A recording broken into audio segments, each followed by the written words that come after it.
Pregnant विधवा बहू। शालिनी और गौतम की सगाई हो चुकी थी। शादी को अभी 2 महीने बाकी थे। इस बीच शालिनी और गौतम घर वालों से छिप छिप कर मिलने लगते हैं। दोनों को एक दूसरे से बेइंतहा प्यार हो जाता है।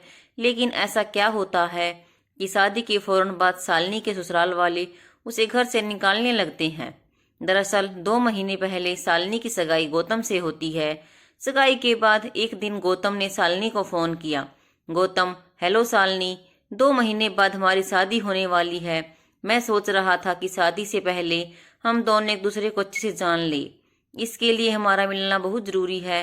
शालिनी, लेकिन गौतम, मामी कहती है कि शादी से पहले लड़का लड़की को एक दूसरे से नहीं मिलना चाहिए। इससे शादी टूटने का खतरा रहता है। गौतम, शालिनी, तुम्हें मामा मामी से कुछ कहने की जरूरत थी क्या है? देखो, अब तो हमारी शादी होने वाली है। क्या तुम्हारा मुझसे मिलने का दिल नहीं करता? शालिनी, करता तो है। गौतम, तो फिर कैसा डर? शालिनी, लेकिन मैं घर से कैसे निकलूंगी? गौतम, तुम्हारी कोई सहेली नहीं है क्या? शालिनी, एक सहेली है, सोनल। गौतम, तो मामी से कह दो कि तुम सोनल से मिलने उसके घर जा रही हो और मेरे पास आ जाओ।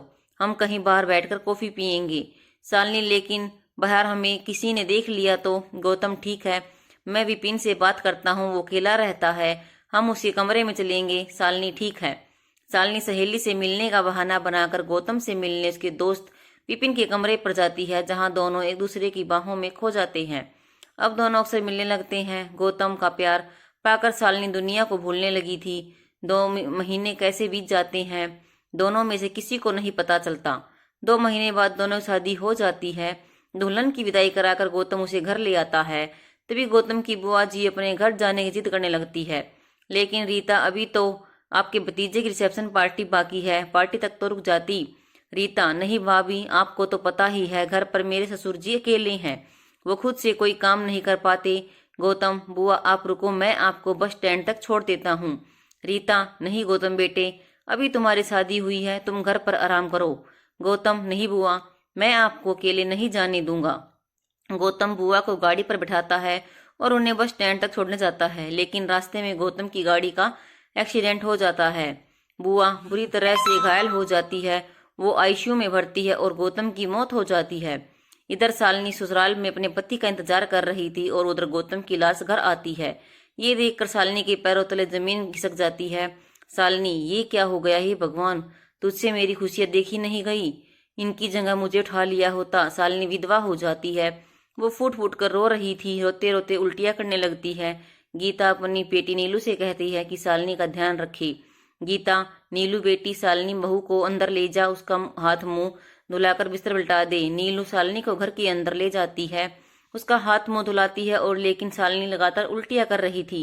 नीलू, माँ भाभी की तबीयत ज्यादा खराब है। गौतम के पिता, नीलू बेटी तू चिंता मत कर, मैंने डॉक्टर को फोन कर दिया है, डॉक्टर अभी आता ही होगा।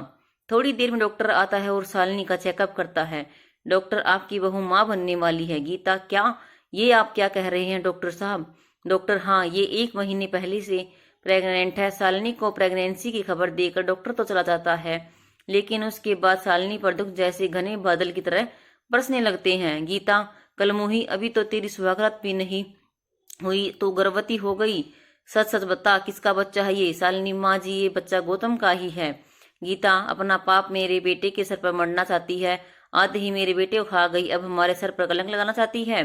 शालिनी, नहीं माँ जी, मैं झूठ नहीं बोल रही हूँ, मैं और गौतम सबसे छिप छिप कर विपिन के कमरे पर मिलते थे। गौतम, मेरा बेटा ऐसा कभी नहीं कर सकता। शालिनी बहू, अच्छा यही होगा कि तू अपना पाप लेकर यहाँ से निकल जा। गौतम के पिता, रुक जाओ गीता, गौतम के अंतिम संस्कार तक इसे यहीं रुकना होगा, उसके बाद हम सोचेंगे कि क्या करना है।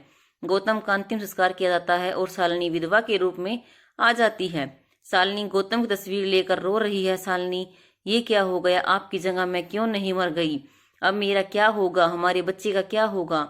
कोई मेरी बात मानने को तैयार नहीं है। शालिनी को इस हाल में गौतम की तस्वीर से बातें करते हुए उनके ससुर देख लेते हैं। वीरेंद्र, कहीं शालिनी सच तो नहीं कह रही है, मुझे पता लगाना होगा। दूसरे दिन वीरेंद्र गौतम के दोस्त विपिन को फोन करते हैं। वीरेंद्र, विपिन बेटे, मुझे तुझसे कुछ जरूरी बात करनी है। विपिन, जी अंकल, क्या बात है? वीरेंद्र, क्या ये सच है कि शादी से पहले शालिनी और गौतम छिप छिप कर तुम्हारे कमरे में मिला करते थे? विपिन जी अंकल, ये बात सच है। हालांकि ये बात गौतम ने मुझे किसी से बताने के लिए मना किया था, क्योंकि शालिनी अपनी मामी से बहुत डरती है, लेकिन अब इस बात को छिपाने का कोई मतलब नहीं है। वीरेंद्र, ठीक है बेटे। वीरेंद्र फोन रख देता है। वीरेंद्र, इसका मतलब शालिनी सच कह रही है, लेकिन फिर भी इस बात का क्या सबूत है कि शालिनी के पेट में पल रहा बच्चा गौतम का ही है। वीरेंद्र असमंजस की हालत में था, लेकिन फिर भी उन्हें शालिनी से सहानुभूति हो गई थी।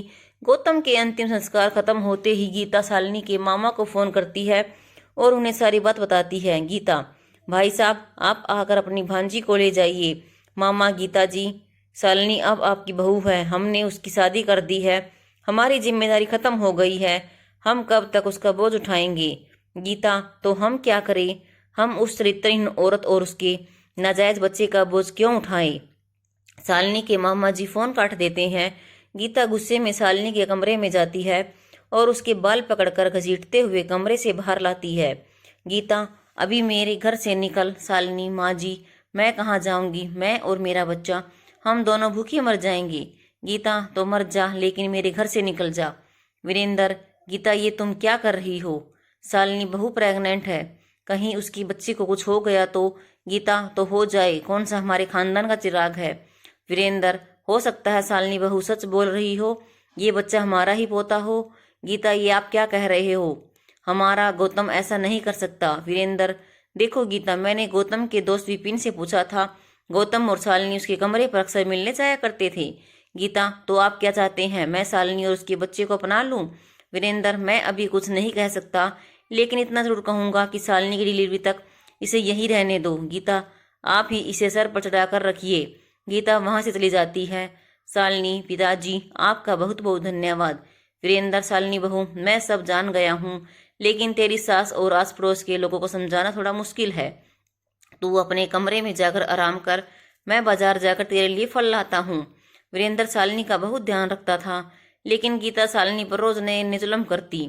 शालिनी, बहुत भूख लगी है, दिन के 12 बज गए, अभी तक मैंने कुछ नहीं खाया, लगता है आज खाना नहीं बना। शालिनी रसोई में जाती है तो देखती है कि खाने के सारे बर्तनों में बहुत थोड़ा थोड़ा खाना बचा था। शालिनी, इसका मतलब खाना बना था, लेकिन मेरे लिए नहीं बचा। शालिनी अपने कमरे में चली जाती है। थोड़ी देर में नीलू खाना लेकर उसके कमरे में आती है। नीलू, भाभी, पिताजी ने आपके लिए खाना भिजवाया है। शालिनी, पिताजी को मेरा धन्यवाद कहना। नीलू। शालिनी पेट भर खाना खाती है। इसी तरह दिन गुजर रहे थे। 9 महीने के बाद शालिनी एक सुंदर से बेटे को जन्म देती है। बच्चे की शक्ल हूबहू गौतम जैसी थी। वीरेंद्र, देखो तो गीता, हमारा गौतम भी बचपन में ऐसा ही दिखता था ना। गीता, आपका तो दिमाग खराब हो गया है, बहुत हो गया। आप इस कलमुही को घर से बाहर निकालिए।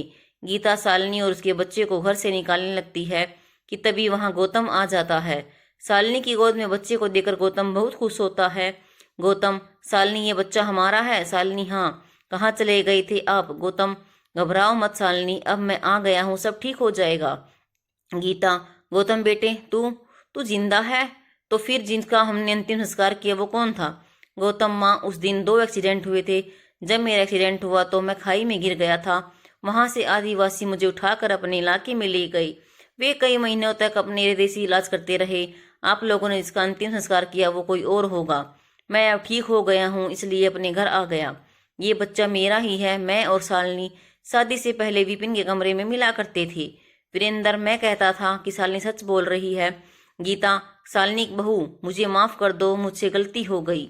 शालिनी, नहीं माँ जी, आप माफी मत मांगिए, आपने पोते को आशीर्वाद दीजिए। गीता, ला इसे मुझे दे दे।